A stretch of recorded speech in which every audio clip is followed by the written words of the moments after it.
Hi guys, so I hope you are staying safe. Today I'm going to read you Into the Forest. Now this is our Power of Reading text that we should be doing in English now. So this is the book that has been added to your home learning. I thought I'd read it to you, and then after I'll do a little bit of discussion around some of the activities and tasks that I've set you for your learning. So, Into the Forest by Anthony Brown.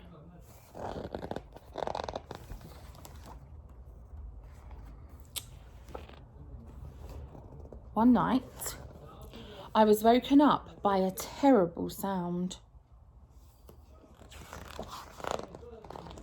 The next morning, all was quiet. Dad wasn't there. I asked Mum when he was coming back, but she didn't seem to know.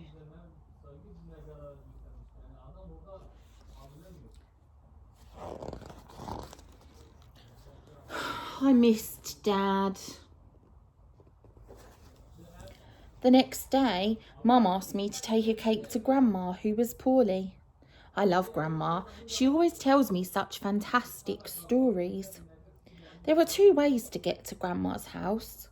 The long way round, which takes ages, or the short way through the forest. Don't go into the forest, said Mum. Go the long way round. But that day, for the first time, I chose the quick way. Well, I wanted to get home in case Dad was back. Uh-oh. Is that going to be a bad choice? After a short while, I saw a boy. Do you want to buy a nice milky moo cow? He asked. No, I said. Why would I want a cow? I'll swap it for that sweetie fruity cake in your basket, he said. No, it's for my poorly Grandma, I said, and I walked on. I'm poorly, I heard him saying. I'm poorly. As I went further into the forest, I met a girl with golden hair. Oh, what a sweet little basket, she said. What's in it? A cake for my Grandma. She's poorly. I'd like a cake like that, she said. I walked on and I could hear her saying, but it's a lovely little cake. I'd like one like that.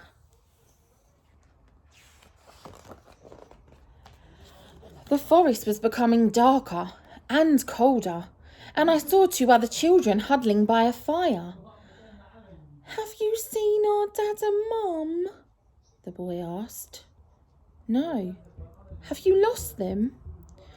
They're cutting wood in the forest somewhere, said the girl. But I wish that they would come back. As I walked on, I could hear the dreadful sound of the girl crying. But what could I do? I was getting very, very cold, and I wished that I'd bought a coat. Suddenly, I saw one. It was nice and warm. But as soon as I put it on, I began to feel scared. I felt that something was following me. I remembered a story that Grandma used to tell me about a bad wolf. I started to run, but I couldn't find the path. I ran and ran deeper into the forest, but I was lost. Where was Grandma's house? Oh, at last. There it was. I knocked on the door and a voice called out, Who's there? But it didn't really sound like Grandma's voice. It's me. I bought a cake from Mum. I pushed the door open a little. Come in, dear, the strange voice called. I was terrified.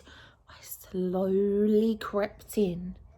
There, in Grandma's bed, was... Grandma. Oh, come here, love, she sniffed. How are you? I'm all right now, I said. Then I heard a noise from behind me and I turned around and... oh no. Dad! I told them everything that had happened and we all had a hot drink and I ate 2 pieces of Mum's delicious cake. Then we said goodbye to Grandma, who was feeling much better. When we got home, I pushed open the door. Who's there? A voice called. It's only us, we said. And Mum came out, smiling. Okay, so that's the text. Hopefully a lot of you have already listened to it with the link that I put on for YouTube. But remember to think about the character of the boy. We're so amazing at doing character writing.